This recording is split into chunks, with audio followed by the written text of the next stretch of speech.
All right, guys, we're going to do a quick run at Chinese nationalism here. When we last left off, the Western powers had declined to help China with their fledgling democracy.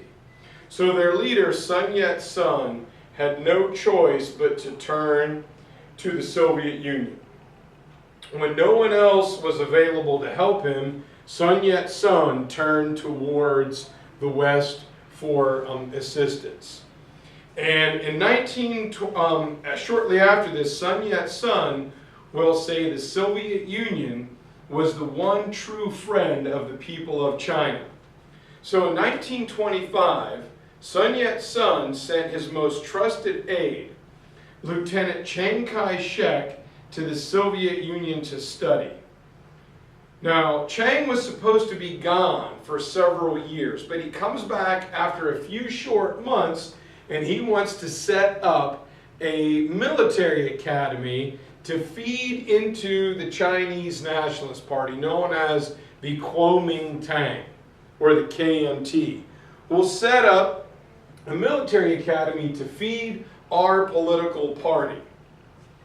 In 1925, while this is going on, university students began to protest the treatment of Chinese workers in foreign-owned factories. Now, China had undergone several rebellions in the last 60 years. Back in the 1860s, they went through the Taiping Rebellion, where a group of people wanted to bring their version of Christianity, Chinese style, to China, resulted in the deaths of 20 million people. In the early 1900s, there was the Boxer Rebellion, people rebelling against imperialism. Then there was the May 4th movement of 1919. And now when these students begin to protest again, they do it in the large port city of Shanghai, currently the largest city in China. And police, once again, fire into the demonstrators. All right, this does not work. It didn't work for the for the British in Boston. It didn't work for the French at the storming of the Bastille. It didn't work later on in the Vietnam era in Kent State. You don't fire on spectators. Instead of being driven off, the spectators only get more angry. It fuels the anger of the people, and this is jet fuel. It's gasoline to the flame of nationalism. We are going to take care of ourselves. A couple other events happen here.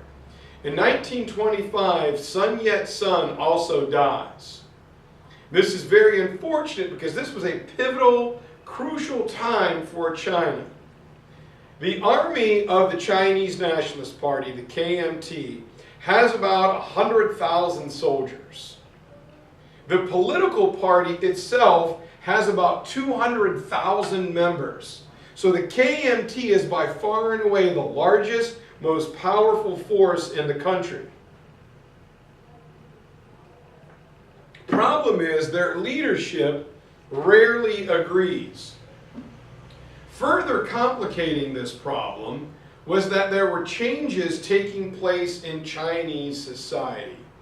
As a result of this new type of government being liberated from the centuries of being run by the dynastic cycle, all right, industry begins to grow. China is beginning to industrialize, so cities get bigger. They attract workers from the countryside to the city. Labor begins to unionize. The middle class, realizing that they've been getting left out of the political process for years, wants broader political participation. This is the same thing that happened in Europe 200 years earlier, in the Industrial War, 150 years earlier in the Industrial Revolution, and what happened in medieval Europe after the Crusades when those towns and townships were created. These are the growing pains that agrarian society moving towards industry and the growth of cities just has to go through. And so it's at this time that a new political party is going to grow. The side effect of the students being shot at creates the Chinese Communist Party, also known as the CCP. This party was very popular with students and with labor unions. This is talking about collectivizing and organizing labor. Before his death, Sun Yet Sen let some of his communists join the KMT. Together, let's work. Our cooperation with the upper middle class will help us against the foreign imperialists. Let's use every tool in China's toolbox we have, middle class, working class, and upper middle class, and we'll get rid of those hated foreigners. Well, problem is, when Sun Yat Sen dies, Chiang Kai-Shek just can't stand the communists. And in 1926, Chiang Kai-Shek goes into the northwestern part of China with his army. He's going to go in there and he is going to quell the warlords on the fringes of his empire. In the middle of beating down and putting down the warlords, for some crazy reason, he stops and attacks the Chinese communists. He felt that they were going to undermine his authority, that they were coming after him. And Chiang Kai-Shek enjoyed the support of large, wealthy business owners and large landowners who didn't like the communists interfering with their workforce. This is not the upper middle class, this is the rich elite. This guy is coming in here and he's messing with our people.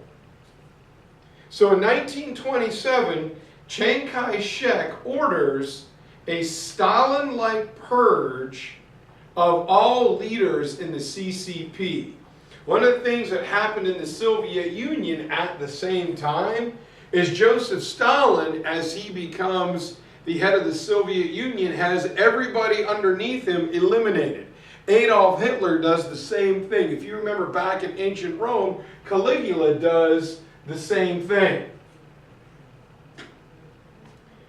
In so doing, ridding many of the communist leaders, many of the urban industrial workers are caught in the crossfire, and Chiang kills many of the industrial workers that support them. The outcry over this event will last at least 20 years when China is embroiled in other problems. When the Communist Party realizes they could not entice large numbers of the Chinese nationalists to join them, they were literally forced to flee into the mountains to keep themselves safe. Chiang Kai-Shek was now the new capital, the central figure in the new capital at a place called Nanking. And Chiang was a strict military guy. He liked that militaristic chain of command. And he was a guy who bought into Machiavelli's, it's better to be feared than loved. He was a practicing Methodist for a while. And while Chiang has a lot of bad qualities, some of the good ones were that he was seen as incorruptible. You could not bribe Chiang Kai-Shek. You could not buy him off. And his power rested on the strength of his army and the dominance of the Nationalist Party, the largest, most powerful political party in China. Chiang also creates a secret police force to ferret and find communists. All right? Where there are communists, Chiang Kai-Shek is going to get rid of you. And so Chiang becomes the official president of the Chinese Nationalist Party. Now, this is where we're going to pick up tomorrow. He does have a major rival in the Communist Party known as Mao Zedong. Asked me to tell you a good story about the chairman tomorrow. Mao Zedong are one of the few guys who was able to escape Chiang's purge. And he felt the only way for China to gain power was through the overwhelming support of the Chinese peasants. strength in numbers. Going back to Aristotle and the Gracchi brothers, the person who controls the middle class is going to dominate, but you gotta control them. And though he was constantly hunted by Chiang Kai-Shek's forces, Mao gave a great quote saying that it only takes a single spark to start a prairie fire. Right? One little bit of ignition and you never know where it's going to rage out of control. Coming in perfectly timed to help Mao Zedong but to harm China is an invasion from Japan.